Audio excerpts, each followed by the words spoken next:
Hi Stitchy friends, I'm Eirinn. And I'm Rhona, and together we are Tangle Threads and Things.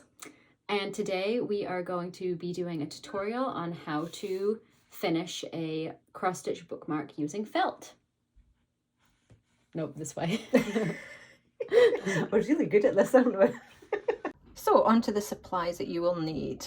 Obviously your stitched bookmark, that's the two that Eirinn showed you earlier, and we'll finish both of these. So stitched bookmarks, your felt, you'll need a cutting board, and I have a snazzy little rotary cutter to cut the felt, which makes life a lot easier. You don't need these are not essential. If you don't have that, just a pair of scissors, kitchen scissors, whatever kind of scissors, as long as they're clean, and then some glue. This is the glue that we use for most things, which is really good for this. Eileen's tacky glue, it's wonderful. And then our high-tech spreader, which is just a coffee stirrer, again a clean one. That's really handy for spreading the glue around. So those are your supplies. Then you have to decide, a lot of people ask not only how do you finish it, but how do you choose what colour to use for your felt. So what I would say is look at the stitching, pick one of the colours that are in your stitching, and then find some felt with a similar colour, and then just lay it down. That's not a similar colour. Similar colour to the stitching. That's not similar, that's opposite. Well, no, but there's your orangey colour. That's brown. Well, something's really, honestly, Eirinn. Or this one, which is green. You've got green in it. So something like that. This one, there was more colours in it, so I've chosen a few different colours just to let you see, you know, how it would look on the different colours. I've picked the grey from the grey here, the yellow, which makes the yellow stitching really pop out, or orange, which I think makes the blue pop out. So you can use whatever colour you want. I mean, you could even pick a random colour. There's nothing to say that you have to pick those colours. But if you're trying to decide, the starting off point is picking one of the colours from your stitching.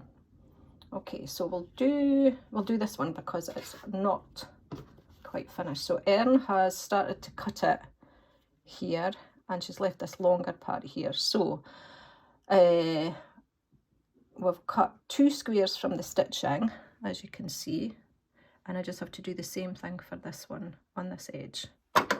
So I'm just going to take my scissors and very carefully cut, following the lines in the Ada.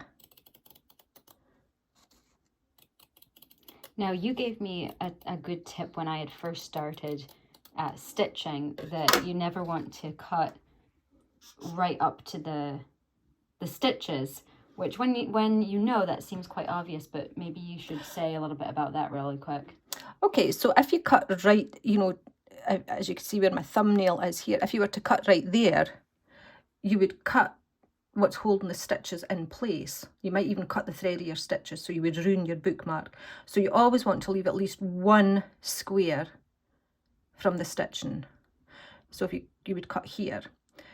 If you cut 2 squares or more, that gives you an opportunity to either have a bigger border, or you could even fray this last edge. And then I've just noticed that this one is 3 squares as well, so I'll have to cut this one 2 squares from the edge as well. So there, so it's really simple to cut. So that's cut to size. Now you have to decide if you want to leave it like that, just, you know, the cut edge, or if you want to fray the borders. Now, this is Eirinn's back. I'm a very messy stitcher. Which is okay. But it's fine, no one will see it.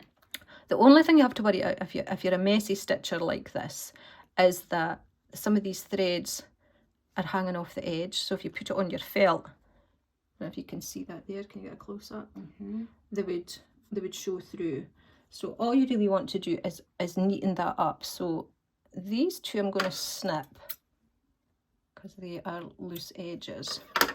If you had an you know, a loop that was part of it, I wouldn't cut the loop in case your stitching began to unravel. This one I'm just going to try and push it in a little bit. Again, it's just so that your threads don't show. Oh, there's one that's just popped up. Look at that great big one there.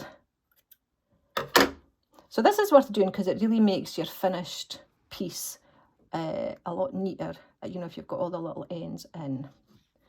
What colour do you want to use, Eirinn, for this one? You've got your orange, your yellow, or your grey. Or if you want a completely different colour. Let's go yellow. So we're going to use the yellow felt. And this felt was actually a really nice packet. I got it right on Amazon. I can put the link in the description of the video below. But it's quite it's nice and what would the word be? It's not thin, thick, but it's not fluffy. It's stiff. Stiff, yeah. So what I would normally do with a bookmark is I would put iron-on interfacing on the back. I've got some iron-on interfacing here. It's not in a packet. You can buy it in a packet. So all it is, it's soft on one side, and then it's got like glue on the other side, and then it's activated when you put it on your thing, and then you iron it.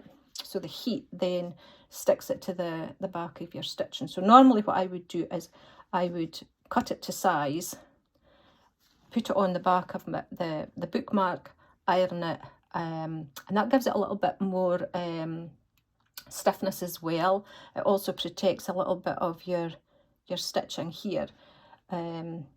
It doesn't really need to be done. It's optional. I think it just really depends on how thick you want your bookmark and how long lasting you really want it to be. It depends on how rough you are with your bookmarks.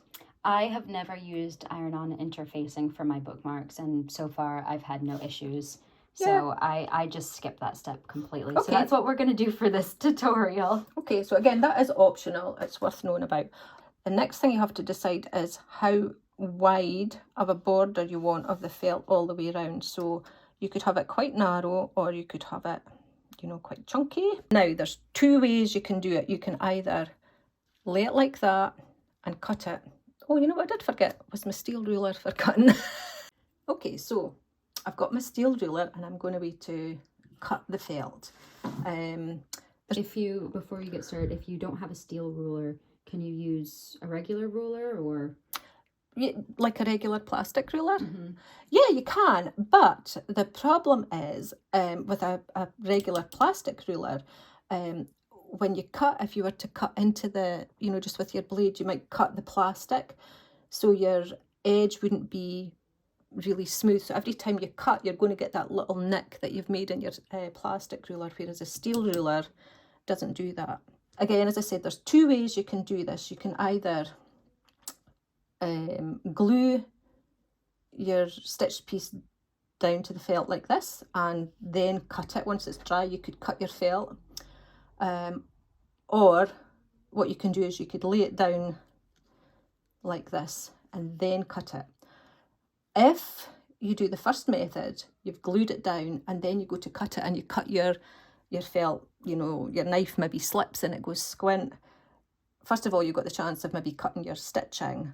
But even if it's just the felt that you've, you know, gone a little bit squint on, your thing's all stuck down. So then you've got to peel it off and it's a little bit more, there's more risk in it doing it that way. So what I would recommend is that you lay it down like this, decide roughly the border that you want. And you want to have the same border at the bottom and the sides all the way around. So that's the way I'm going to do it. I'm going to lay it down first, cut it, and then glue it. I've got it lined up roughly, and then I am going to get my rotary cutter, and I am going, can you see okay there? Mm-hmm. In the way, and then I'm just going to cut it.